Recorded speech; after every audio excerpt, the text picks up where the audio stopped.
Moi, je m'appelle Émilie Desruelles, je suis responsable de l'éducation aux images au Ciné 104 de Pantin depuis 5 ans.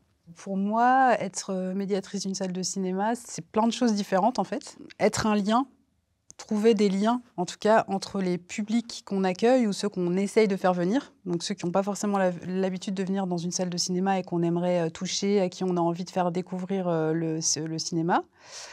Et donc trouver des liens entre ces publics et les films. Du coup, précédemment à ça, c'est s'interroger sur qu'est-ce qu'on propose en direction des jeunes spectateurs et puis même des spectateurs en général. Qu'est-ce que c'est le cinéma qu'on a envie de défendre dans une salle? Très concrètement, c'est aussi accueillir les classes, pouvoir présenter les séances, le côté gestion des réservations. Il y a un peu de communication, faire des documents en fait, que j'envoie aux enseignants pour les informer de la programmation. Et puis, c'est animer aussi des temps pour le tout public, par exemple, animer des goûters, animer des ateliers, des contes. Enfin voilà, il y a plein de choses en fait. On essaye d'animer la salle et que ce soit aussi quelque chose de festif de venir au cinéma.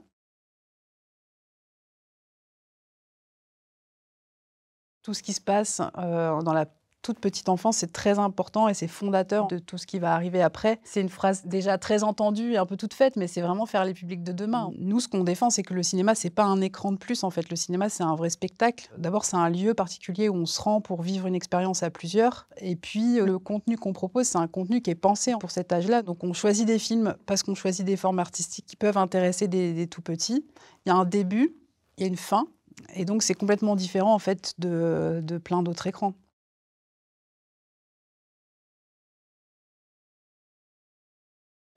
Alors j'ai choisi une histoire qui parle d'un arbre.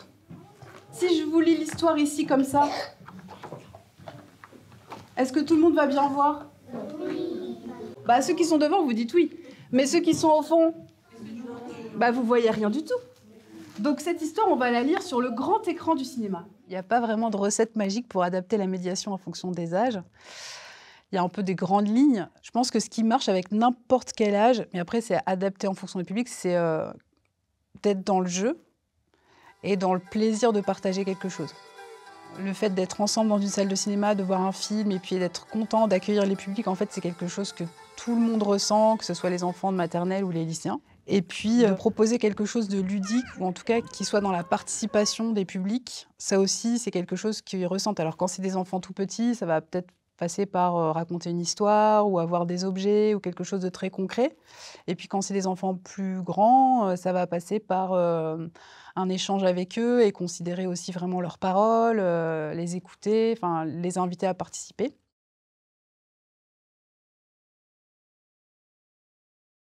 On va piocher dans les sorties, enfin on va regarder en fait toutes les sorties des distributeurs qui sont proposées par les distributeurs. Donc il y a énormément de choses. Ce que j'essaye de faire moi au maximum, c'est de voir tout ce qui sort et de donner une chance un peu à tous les films en fait. Même si on est une salle à réessai, on passe aussi du cinéma plus grand public, donc on s'intéresse en fait à toutes les sorties. Et pour les maternelles, ce qui est bien, c'est que de plus en plus chez les distributeurs, il y a une offre pour cette tranche d'âge, mais il y a beaucoup de demandes et du coup, ça donne la possibilité de créer soi-même des programmes en passant par le catalogue de l'agence du court-métrage par exemple, ou en se rapprochant de distributeurs. Et puis on peut s'aventurer aussi sur des films un peu plus expérimentaux, sur des formes un peu plus qui sont moins narratives et qui marchent très bien en fait avec des très jeunes spectateurs parce que c'est des spectateurs qui sont vraiment naissants et qui sont très ouverts et qui n'ont pas de formatage d'aucune sorte. Donc on peut leur montrer plein de formes très différentes.